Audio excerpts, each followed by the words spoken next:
And now, it's time for another Dice Tower review with Tom Vasel. Hey folks, I'm Tom Vasel, and today we're taking a look at Treasure Mountain, which sounds like an amusement park ride.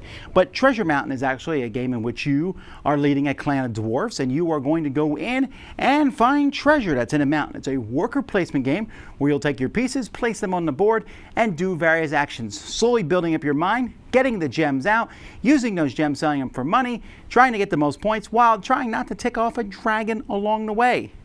Here's how it plays.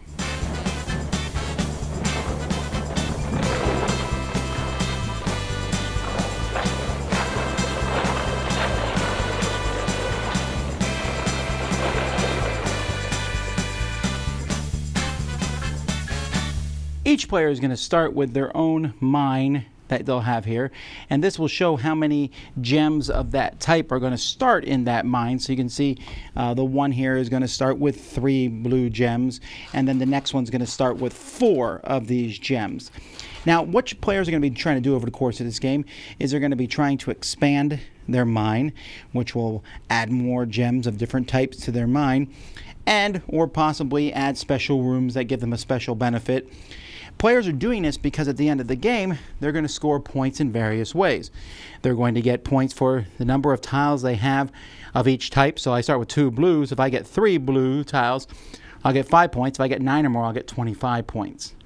At the end of the game, gold is worth 2 points for every gold you have. And each of your gems that you got out of your mine, that you've mined, is going to be worth 1.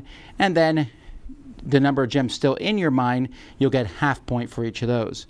Over the course of the game, you're also going to have a chance to get these cards here, which are going to give you a variety of victory points. Now, what players are doing in this game, it's what we consider a worker placement game. You're going to have a certain number of workers, depending on how many players. The more players, the fewer workers. And it'll be a turn order, so here it's top to bottom. So the blue one would go first. Blue one will take an action on the board, then the red one, then the yellow one, then the green one.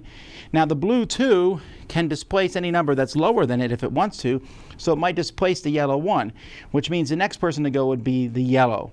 And then maybe the red 2 displaces the green 1, which means the green 1 goes next. Then the yellow 2, then the green 2. Maybe the blue 3 displaces the red 2, which then in its case displaces the yellow 1, which the ones can't displace anything, and you keep going. Any workers that are placed in these red spots can't be displaced. Of course, 3s can't be displaced anyway. When you go to a spot, you'll take that action. Some actions, all players will get to take them. So if I go to tunnel, everyone can do the tunnel, but the person who goes to the tunnel will also get a bonus, in this case, 2 barrels of beer. Going to the tunnel, let each person in player order take one of these tiles and add it, the cost of the tiles underneath it, in coins and barrels. If you go up here to the gem market, you will have the chance to sell gems for money. This is the number of gems of that type. So 3 rubies here will give me 2 money. And then these cards will be replaced between rounds. So you'll see different ratios of cards worth money. And the person who initiates a gem market will get extra 2 money.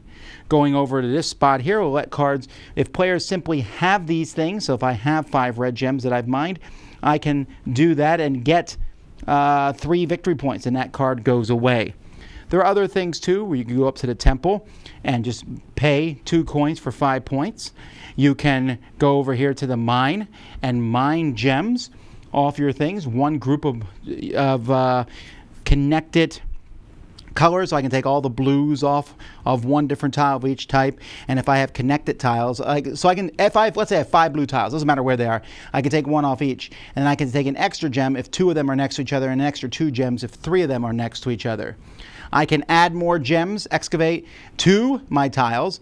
I add 3 to whatever the tile is. It doesn't matter what the number is on the tile, but I have to add a dirt pile to it, and then each time I excavate in the future, I will subtract 1 gem that I add per dirt pile there. So as time goes by, they're going to become worthless. I can go to the forge, where I can pay a barrel or a gem to go into this bag here and draw a weapon token. These weapon tokens will be +1s or +2s. I can go to the supply wagon here and just get some beer. And I can also go to the trading post, where I can trade money or gems in for money, gems, weapons, and or beer. These red spots down here will determine player order for the next round, and also come with bonuses of money, beer, and gems. These spots over here, when you go to them, you anger the dragon. You need to roll a die. When you do so, if you roll a 3 or higher, the dragon moves 1. These things give you beer and weapons and money, and let you displace tiles and put new ones out. When the dragon reaches the end of the track, each player is going to roll a die, add any weapon tokens they want to. You'll flip it over. These tiles are randomly put here at the beginning of the game, and this dragon's a 6. You need to fight it off. If you don't, you lose half your money. This one here will make you lose half of your gems, and you need a 6 or higher to defeat this one also. So it shows you the range 3 to 6 and 4 to 7.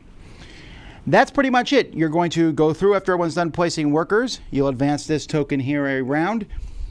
Players will put all their workers back over here and do the same thing over again. At the end of the game, whoever has the most points, according to these little sheets here, is the winner. Okay, so here we have all the different tiles and cards that are in the game. The gems are your typical gems that you'll find in any game, and there is a lot of gems. Here's the insert for the box, which holds all the gems and things. Very colorful, very bright. The gems, these piles of dirt, which don't necessarily look like dirt. The money's a little meh, you know, compared to everything else, but for the most part, it looks good. The board itself is a little busy. There's a lot going on the board. But this does help some, telling you how you get the victory points. The meeples themselves are silkscreen. They came with stickers to put on them, but I'm not a huge fan of putting stickers on stuff when it's silkscreened. It seems like these would actually make the game a little more busy. That's why I didn't use them, but your mileage may vary. Artwork and stuff, it's okay. It looks slightly amateurish, but for the most part, I think the components are pretty good.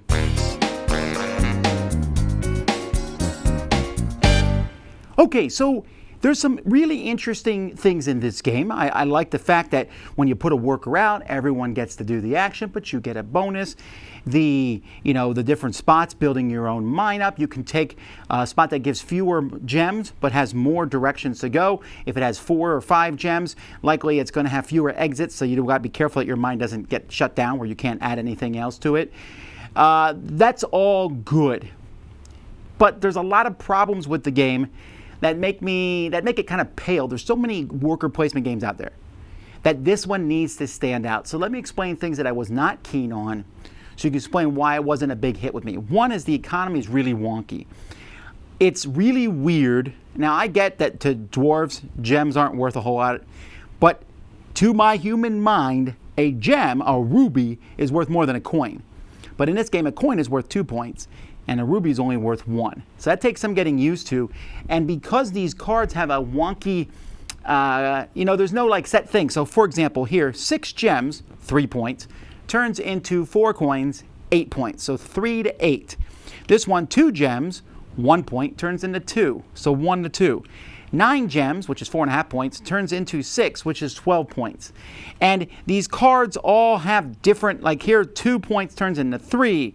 Here, 3 points turns into 8. It's just a very, very wonky system, and it's really tight. So the whole time you have to spend money. You're sitting there going, I am literally spending 2 points to do this.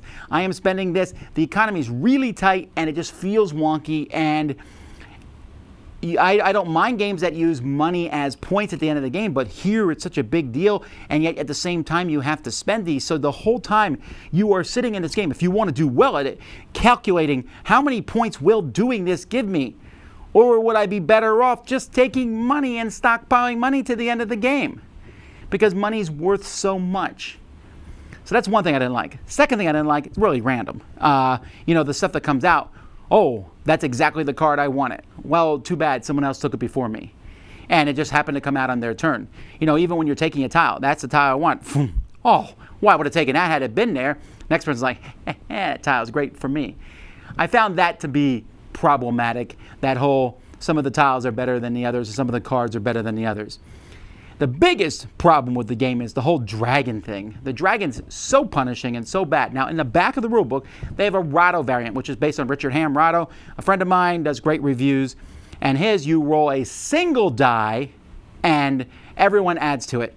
Why this isn't the main variant, the main rule of the game is beyond me. Me and Rahdo disagree sometimes on the interaction in the game. But to have each player roll a die, I roll a 1, You roll a 6, you defeat the dragon, you're fine. You get the dragon points at the end of the game because each dragon, if you kill it, you get points, which is a huge amount of points. I lose half my gems or half my money, which is could be an immense amount of points. That is a huge swing on a single die roll. That is insane. And if I play this game again, I absolutely refuse to play that way. Period. It is way too big of a swing to be on a single roll. It's also not very fun. It's like, ooh, here comes a dragon. All right, I went batten down the hatches. Hopefully we won't lose our stuff. Even if you play the rattle variant, that die could still be low. You say, well, then go buy weapons and stuff. Sure. Then everyone just wastes their time getting weapons for this dragon attack. Finally, I know I'm saying a lot of negatives here. The displacement factor is interesting, but it leads too much to king making, especially in multiplayer games. If I say, okay, I want to put my guy there, but if I do that, I'm giving you another turn. So then I have to sit there and go, I don't want to give Joe another turn, but if I go there, I'm going to give Sally another turn. So I'll go here and give Joe the other turn, I guess, and then Joe goes and he gives Sally another turn, and then she goes, and it can work out so that you happen to go to a place that no one else wanted to go to that turn, so you get fewer turns than everybody else. And sometimes the best spot for you will help somebody else, and not because they were strategically smart, they just happen to go to the spot you want it to go to. And it gives them an extra turn, and in this game, an extra turn is a really big deal because of how tight the economy is. It also can prolong the game, right? My 3 replaces your 2. Your 2 replaces a 1. You put out the 1. Now my 3 replaces your 2, which replaces a 1, and I don't know. It sounded more interesting in theory, and in practice I found it a bit tedious. Now this sounds like I hate the game. I don't. There's a lot of interesting facets to the game. I like the idea of the excavation and digging deeper into mines and getting gems and finding dirt. I like the building of the mine Carcassonne style. I like the various places to put people on the board. But it feels like this game could have used another wave of development to make it tighter and more interesting. As for now, it's kind of middle or even below middle of the pack for worker placement games, and because of that, I can't really recommend it. Dice Tower Judgment doesn't really stand out in the crowd.